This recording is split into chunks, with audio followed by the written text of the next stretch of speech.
আপনাদের এইখানে অবস্থান নেওয়ার কারণ কি?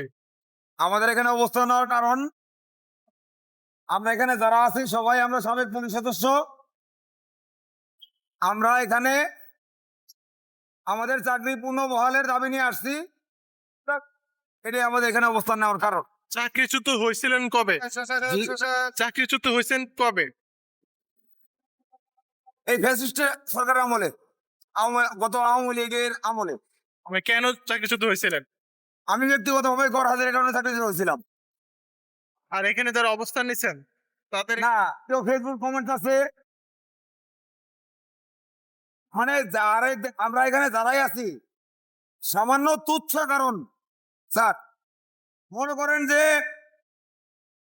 এটা তুচ্ছ কারণ স্যার, এই অপরাধে আমাদের এখানে যারা সমবেত হয়েছি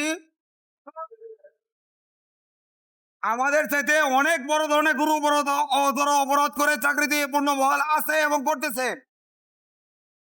এই ধরনের অনেক প্রমাণ আছে, কিন্তু আমরা যারা এখানে সমবেত হয়েছি স্যার, আমাদের সামান্য তুচ্ছ কারণে চাকরিচ্যুত করা হয়েছে। যেটা না করলেও পারতো, আমাদের 7 দিন 14 দিন বিরতি দিলে হইতো, কিন্তু আমাদের চাকরি থেকে বরখাস্ত করা হয়েছে অন্যায় ভাবে।